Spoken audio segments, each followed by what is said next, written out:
Part 4.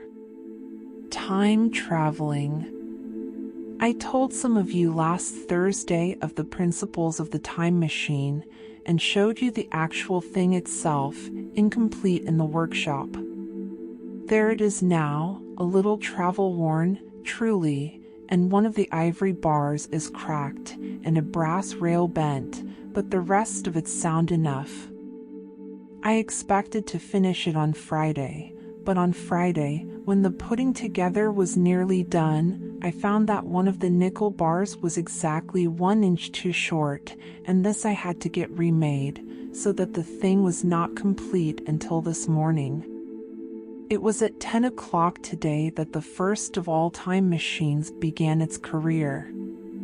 I gave it a last tap, tried all the screws again, put one more drop of oil on the quartz rod, and sat myself in the saddle. I suppose a suicide who holds a pistol to his skull feels much the same wonder at what will come next as I felt then. I took the starting lever in one hand and the stopping one in the other, pressed the first, and almost immediately the second. I seemed to reel. I felt a nightmare sensation of falling, and, looking round, I saw the laboratory exactly as before. Had anything happened? For a moment I suspected that my intellect had tricked me. Then I noted the clock.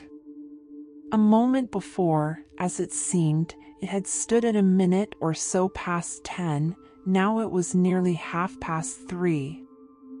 I drew a breath, set my teeth, gripped the starting lever with both hands, and went off with a thud. The laboratory got hazy and went dark. Mrs. Watchett came in and walked, apparently without seeing me, towards the garden door. I suppose it took her a minute or so to traverse the place, but to me she seemed to shoot across the room like a rocket. I pressed the lever over to its extreme position. The night came like the turning out of a lamp, and in another moment came tomorrow. The laboratory grew faint and hazy, then fainter and ever fainter. Tomorrow night came black, then day again, night again, day again, faster and faster still. An eddying murmur filled my ears, and a strange, dumb confusedness descended on my mind. I am afraid I cannot convey the peculiar sensations of time traveling. They are excessively unpleasant. There is a feeling exactly like that one has upon a switchback of a helpless headlong motion. I felt the same horrible anticipation, too, of an imminent smash. As I put on pace, night followed day like the flapping of a black wing. The dim suggestion of the laboratory seemed presently to fall away from me, and I saw the sun hopping swiftly across the sky, leaping at every minute, and every minute marking a day. I supposed the laboratory had been destroyed and I had come into the open air. I had a dim impression of scaffolding, but I was already going too fast to be conscious of any moving things. The slowest snail that ever crawled dashed by too fast for me. The twinkling succession of darkness and light was excessively painful to the eye. Then, in the intermittent darknesses, I saw the moon spinning swiftly through her quarters from new to full, and had a faint glimpse of the circling stars. Presently, as I went on, still gaining velocity, the palpitation of night and day merged into one continuous grayness. The sky took on a wonderful deepness of blue, a splendid luminous color like that of early twilight. The jerking sun became a streak of fire, a brilliant arch in space, the moon a fainter fluctuating band, and I could see nothing of the stars, save now and then a brighter circle flickering in the blue. The landscape was misty and vague. I was still on the hillside upon which this house now stands, and the shoulder rose above me gray and dim.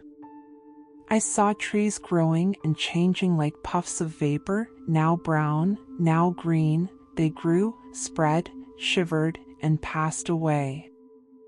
I saw huge buildings rise up faint and fair, and pass like dreams.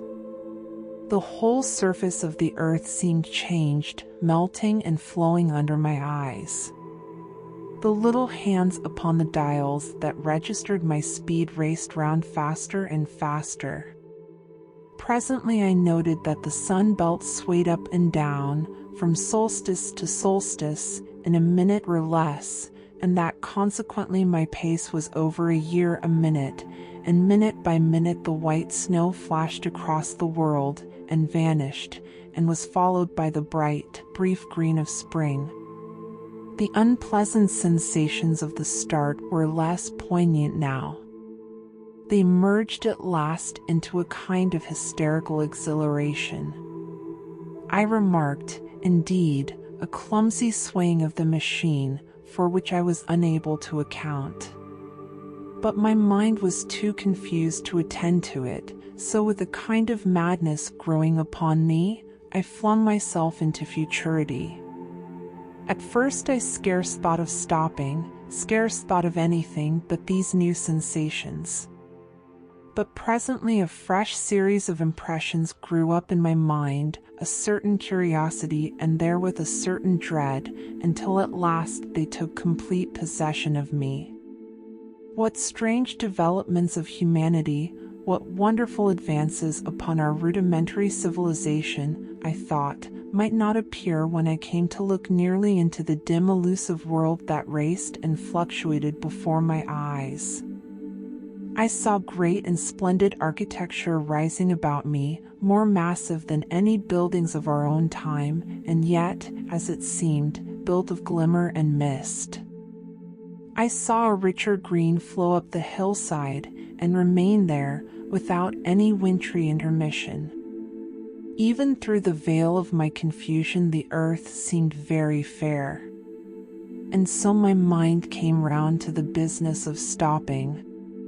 The peculiar risk lay in the possibility of my finding some substance in the space which I, or the machine, occupied.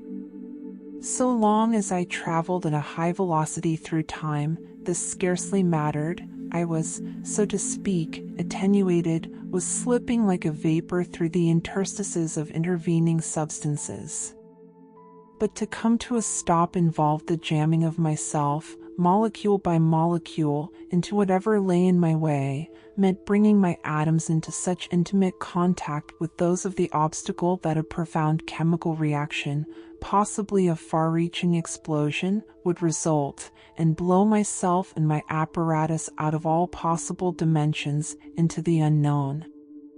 This possibility had occurred to me again and again while I was making the machine, but then I had cheerfully accepted it as an unavoidable risk, one of the risks a man has got to take. Now the risk was inevitable. I no longer saw it in the same cheerful light.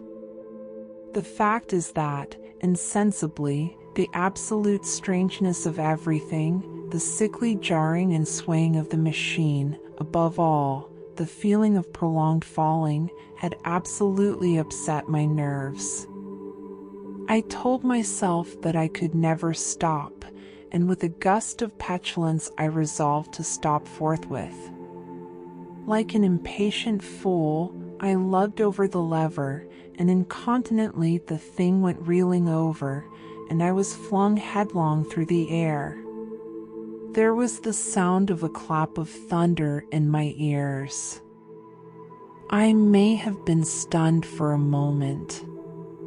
A pitiless hail was hissing round me, and I was sitting on soft turf in front of the overset machine. Everything still seemed gray, but presently I remarked that the confusion in my ears was gone.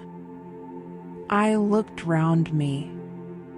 I was on what seemed to be a little lawn in a garden, surrounded by rhododendron bushes, and I noticed that their mauve and purple blossoms were dropping in a shower under the beating of the hailstones. The rebounding, dancing hail hung in a little cloud over the machine and drove along the ground like smoke. In a moment, I was wet to the skin. "Fine hospitality," said I, to a man who has traveled innumerable years to see you. Presently, I thought what a fool I was to get wet. I stood up and looked round me. A colossal figure, carved apparently in some white stone, loomed indistinctly beyond the rhododendrons through the hazy downpour. But all else of the world was invisible. My sensations would be hard to describe. As the columns of hail grew thinner, I saw the white figure more distinctly. It was very large, for a silver birch tree touched its shoulder. It was of white marble, in shape something like a winged sphinx, but the wings, instead of being carried vertically at the sides, were spread so that it seemed to hover. The pedestal, it appeared to me, was of bronze and was thick with verdigris. It chanced that the face was towards me, the sightless eyes seemed to watch me, there was the faint shadow of a smile on the lips. It was greatly weather-worn, and that imparted an unpleasant suggestion of disease. I stood looking at it for a little space, half a minute, perhaps, or half an hour. It seemed to advance and to recede as the hail drove before it denser or thinner. At last I tore my eyes from it for a moment and saw that the hail curtain had worn threadbare and that the sky was lightening with the promise of the sun. I looked up again at the crouching white shape, and the full temerity of my voyage came suddenly upon me. What might appear when that hazy curtain was altogether withdrawn? What might not have happened to men? What if cruelty had grown into a common passion? What if in this interval the race had lost its manliness and had developed into something inhuman, unsympathetic, and overwhelmingly powerful? I might seem some old-world savage animal, only the more dreadful and disgusting for our common likeness, a foul creature to be incontinently slain. Already I saw other vast shapes, huge buildings with intricate parapets and tall columns, with a wooded hillside dimly creeping in upon me through the lessening storm. I was seized with a panic fear. I turned frantically to the time machine and strove hard to readjust it. As I did so, the shafts of the sun smote through the thunderstorm. The gray downpour was swept aside and vanished like the trailing garments of a ghost. Above me, in the intense blue of the summer sky, some faint brown shreds of cloud whirled into nothingness. The great buildings about me stood out clear and distinct, shining with the wet of the thunderstorm and picked out in white by the unmelted hailstones piled along their courses. I felt naked in a strange world.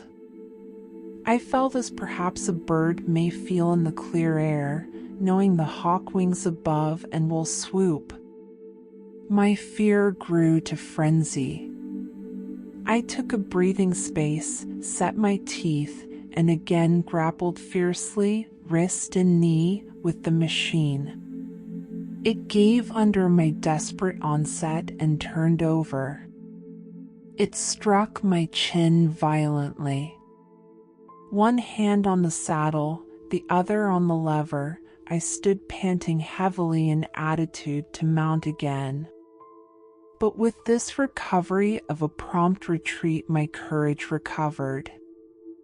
I looked more curiously and less fearfully at this world of the remote future. In a circular opening, high up in the wall of the nearer house, I saw a group of figures clad in rich soft robes. They had seen me, and their faces were directed towards me. Then I heard voices approaching me. Coming through the bushes by the white Sphinx were the heads and shoulders of men running. One of these emerged in a pathway leading straight to the little lawn upon which I stood with my machine. He was a slight creature, perhaps 4 feet high, clad in a purple tunic, girdled at the waist with a leather belt. Sandals or buskins, I could not clearly distinguish which, were on his feet. His legs were bare to the knees, and his head was bare. Noticing that, I noticed for the first time how warm the air was. He struck me as being a very beautiful and graceful creature, but indescribably frail. His flushed face reminded me of the more beautiful kind of consumptive, that hectic beauty of which we used to hear so much. At the sight of him, I suddenly regained confidence.